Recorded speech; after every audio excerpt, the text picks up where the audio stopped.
Morning students. Reasoning skill channel में पुनः एक बार आपका स्वागत है। आज हम रीजनिंग में एक नया बिंदु, बहुत ही महत्वपूर्ण बिंदु सीरीज़ के बारे में अध्ययन करेंगे। सीरीज़ श्रृंखला। एग्ज़ाम के अंदर कोई भी एग्ज़ाम हो, चाहे एसटीसी, बीएड, बैंक से संबंधित हो, नेवी एनडीए से संबंधित हो, कोई भी छोटा बड़ा एग्ज़ाम हो, यदि उसमें रीजनिंग का कोई बिंदु क्वेश्चन आता है तो अवश्य 99% उसमें संभावना बनती है कि सीरीज़ टॉपिक में से एक क्वेश्चन ज़रूर आता है। आप देख लेना किसी भी पेपर को उठा के, सीरीज़ के टॉपिक में से एक क्वेश्चन अवश्य आएगा। तो आज हमारा मुख्य जो बिंदु है वो है सीरीज़।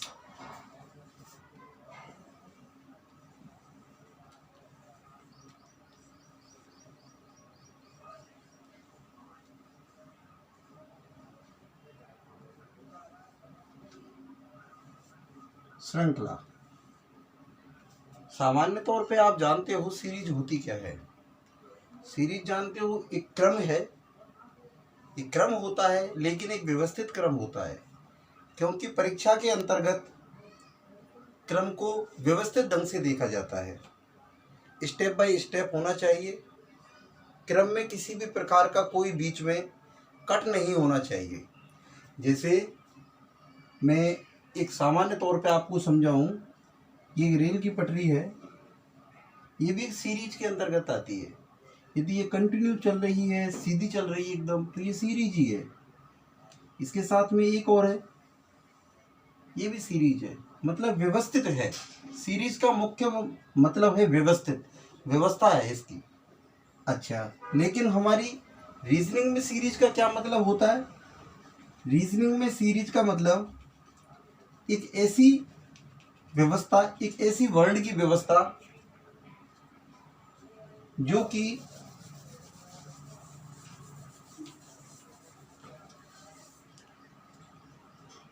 संख्याओं पर आधारित हो, वर्णों पे आधारित हो, संख्याओं पे आधारित हो। मतलब ये जो सीरीज है ये संख्याओं पर आधारित हो सकती है,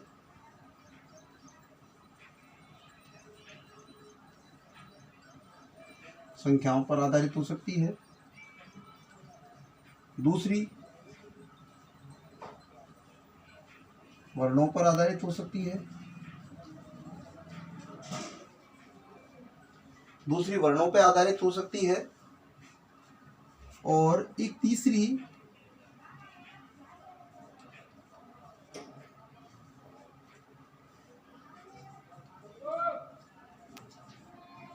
वर्णमाला की क्रम पर आधारित हो सकती है। जैसे हम बात करें संख्याओं पर आधारित, इसके अंदर मैथमेटिकल पोर्शन आएगा, टोटल मैथमेटिकल पोर्शन आएगा इसमें, क्योंकि ये मैथ पर आधारित होती है। इसमें सबसे पहले देखो, गुणा, भाग, जोड़, बाकी, वर्ग, घन, भाज्य, अभाज्य, सम, विषम, या फिर इनमें से आपस में किसी से मिला हुआ, इनमें से आपस में किसी से मिली हुई सीरीज होती है, इसलिए इसको संख्याओं पर आधारित सीरीज कहते हैं। दूसरी हमारी ये वर्णों पर आधारित है। मैं थोड़ा सा इसको मिटा देता हूँ।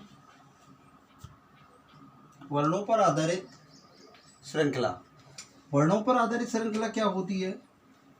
वर्णों से आधारित श्रृंखला का मतलब होता है जो इंग्लिश की वर्णमाला होती है, अंग्रेजी की जो वर्णमाला होती है, हमारे क्वेश्चन पेपर में जो सीरीज का वर्णों पर आधारित जो क्वेश्चन आएगा उसमें छोटी ABCD का प्रयोग किया जाता है। किसका प्रयोग होता है? छोटी ABCD का। और इतना भी मैं बता दूं, जो वर्णों पर आधारित श्रृंखला का जो क्वेश्चन होता है उसमें मैक्सिमम ABC और D, बस 4 लेटर, इन्हीं का प्रयोग किया जाता है। और छोटे, बड़े नहीं, छोटे, ये ABCD छोटी होनी चाहिए। इनको किसी क्रम से लिखा जाता है, सीरीज से इसको एडजस्ट किया जाता है, इनको तोड़ मरोड़ के इस प्रकार की एक सीरीज बनाई जाती है कि वो 4 की हो, 3 की हो, 2 की हो, या इनका ही दोबारा से करके जैसे ये कर दिया 5 की हो। इनको सीरीज बनाते हैं। क्रम होता है 3 का, 2 का, 4 का, 5 का। उनमें से किसी एक वर्ण को बीच में से मिसप्रिंट कर दिया जाता है, उसको ब्लैंक कर दिया जाता है, और वो हमारे आंसर के अंतर्गत होता है। आंसर में हमें देखना होता है, उस सीरीज को हम पूरी करते हैं। वह होती है वर्णों पर आधारित श्रृंखला। वर्णमाला क्रम की सीरीज में इसमें वर्णमाला का प्रयोग किया जाता है ABCD का, लेकिन इसके अंदर ABCD से लेके Z तक के सभी 26 वर्ण हो सकते हैं, लेटर हो सकते हैं, सभी का प्रयोग कर सकते हैं। इनकी भी एक सीरीज बनाई जाती है। एक साथ में 2 हो सकते हैं, 3 हो सकते हैं, 4 भी हो सकते हैं, और उनको भी श्रृंखला तौर पे सीरीज में लगते हैं। उसमें भी बीच में या तो कोई बीच में मिसप्रिंट होता है, अन्यथा आगे वाला फिर पूछ लेते हैं कि आगे सीरीज में अब क्या होगा। भाई 1, 2, 3, फिर डॉट डॉट करके दे दिया और पूछ लिया जैसे आपसे कि अब क्या, नेक्स्ट क्या होगा, 4 होगा।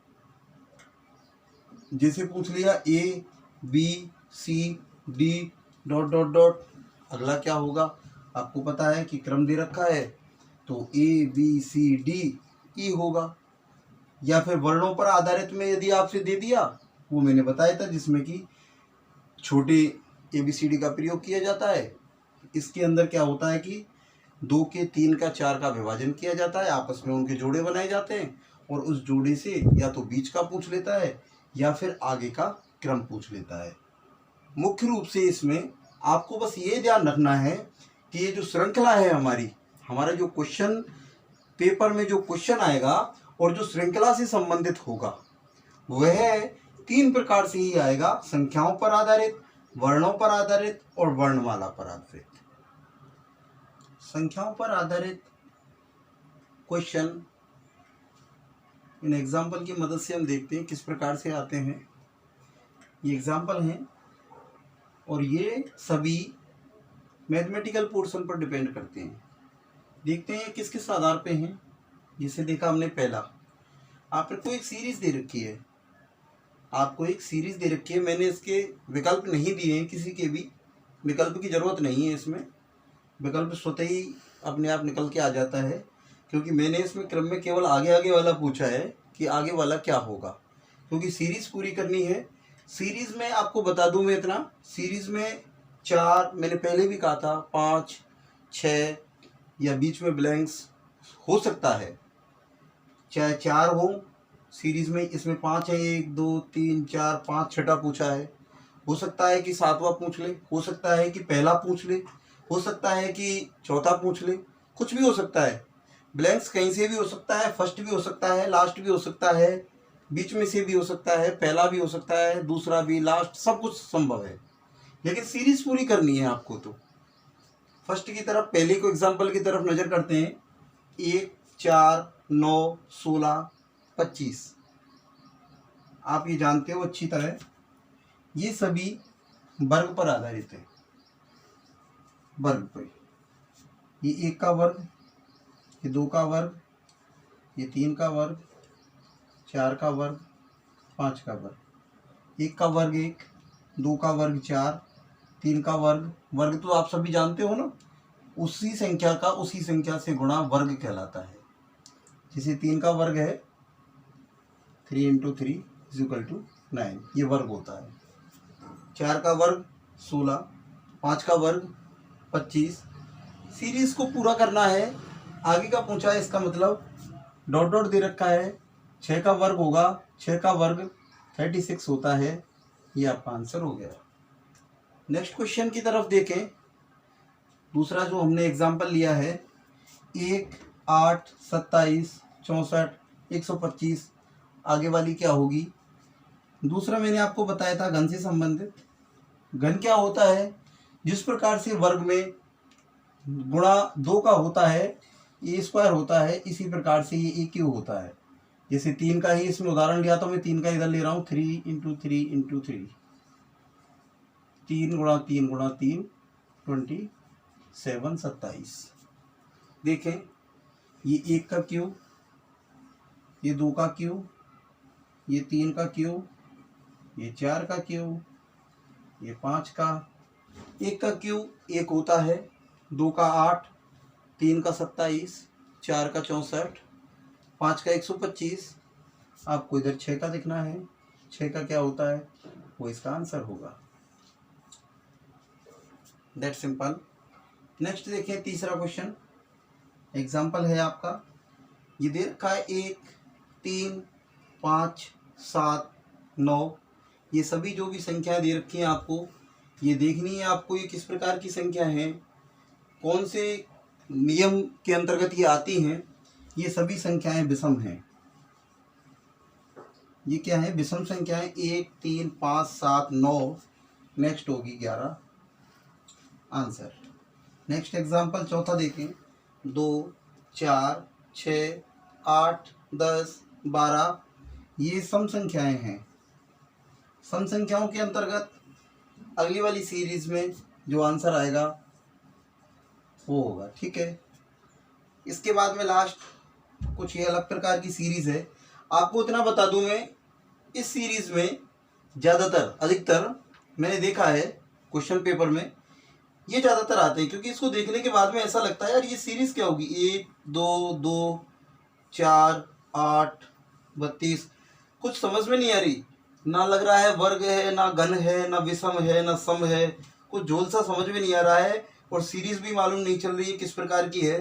तो देखो, ये आपस में गुणा है, मल्टीपल है, इसका गुणा आपस में इससे किया, अगली वाली संख्या आएगी। फिर इन दोनों का किया, अगली वाली संख्या आएगी। फिर इन दोनों का किया, अगली वाली संख्या आएगी। फिर इन दोनों का किया, अगली वाली संख्या आएगी। फिर इन दोनों का किया, अगली वाली संख्या आएगी। 1 गुणा 2, 2, 2 गुणा 2, 4, 2 गुणा 4, 8, 8 गुणा 4, वो 4 गुणा 8, 32। इसका मतलब जो आगे आंसर होगा वो आपका होगा 32 इंटू 8। ये सीरीज है आपकी। इस सीरीज में मैंने आपको सीरीज में ये जो बताया था, तो इसमें मैंने लास्ट वाला आपको ब्लैंक्स बताया था, लेकिन आपको ये भी ध्यान रखना है, मैं इसी क्वेश्चन में इन्हीं क्वेश्चनों में बता देता हूँ। मैं ये एग्जाम्पल जो दे रखा है, मान के चलो इसमें अधिकतर आजकल जो एग्ज़ाम जो आ रहे हैं, एग्ज़ाम में जो क्वेश्चन आ रहे हैं, खास करके जो सीरीज से संबंधित होते हैं, उसमें पहला वर्ड होता है, जो पहला बिंदु होता है उसको मिसप्रिंट किया जाता है। अब देखो, मैंने इन सभी का हटा दिया और इस जगह पे वो ये नहीं होगा, क्योंकि इधर सीरीज पूरी हो गई। इस जगह पे वो आपके लिए ब्लैंक्स देगा, डॉट डॉट देगा। अब पूछेगा वो आपसे, अब आपको इस जगह देखना है, आपको तुरंत उत्तर पे पहुंचना है। ये देखो, ये वर्ग है, यहाँ पे कोई ब्लैंक्स है, इसका मतलब पहला होगा। इधर ये घन दे रखा है, इधर भी ब्लैंक्स है। इधर कुछ दे रखा है, ये विषम संख्याएं हैं, इधर भी विषम संख्या को ही लिखा जाएगा। इसके अंदर कुछ दे रखा है, 4 है, तो इसके जस्ट पहले वाली ही सम संख्या आएगी। कौन सी है वो यहाँ पे लिखेंगे। तो इसमें ध्यान देने की जो मुख्य बात है वो मैंने आपको बताई थी कि संख्याओं पर आधारित जो मैथमेटिकल पोर्शन पर जो श्रृंखलाएं होती हैं, जो सीरीज होती हैं, उससे संबंधित जो क्वेश्चन होते हैं, उसके अंतर्गत आपको ये ध्यान देना है कि सीरीज में जो क्वेश्चन दे रखा है उसमें मिसप्रिंट किस जगह से लिया है, उस सीरीज को आपको क्रम से सेट करना है। वो किसी पर आधारित है, वर्ग पर, घन पर, गुणा, भाग, जोड़, बाकी, भाज्य, अभाज्य, विषम, सम, या फिर आपस में मिली हुई इस प्रकार के भी क्वेश्चन आ जाते हैं कि जो आपस में घन और वर्ग से भी मिल जाते हैं, जोड़ और बाकी से भी मिल जाते हैं, या सम और विषम से भी मिल जाते हैं। जैसे सीरीज दे रखी हो, मान के चलो इधर 2 दे रखा है, ये 4, ये 6, आपको अच्छी तरह मालूम है ये सम संख्या है, लेकिन इसमें बीच में उसने यहाँ 3 लिख दिया इस जगह पे, इधर 5 लिख दिया, इधर 7 लिख दिया। अब आप देखोगे ये क्या है, तो इसका मतलब ये सीरीज इस प्रकार से हो गई। इधर पूछ लिया 8 आएगा, क्योंकि ये इधर मतलब एक साथ में इसने 2 बिंदुओं को मिला दिया, सम को भी मिला दिया और विषम को भी मिला दिया। इसी प्रकार से वो घन को भी मिला सकता है, वर्ग को भी मिला सकता है, जोड़ बाकी को भी मिला सकता है। श्रृंखला जो सीरीज वाला जो बिंदु है ये बड़ा है, इसको समझना बहुत जरूरी है। इसलिए इसके आगे के जो 2 बिंदु हैं, वर्णों का क्रम है जो वर्णों पर आधारित है और वर्णमाला पर आधारित है, ये दोनों में आपको नेक्स्ट वीडियो में बताऊंगा। आप इसको अच्छी प्रकार से इसका अभ्यास करें। आगे अगली वाली वीडियो में फिर दोबारा मिलते हैं। धन्यवाद।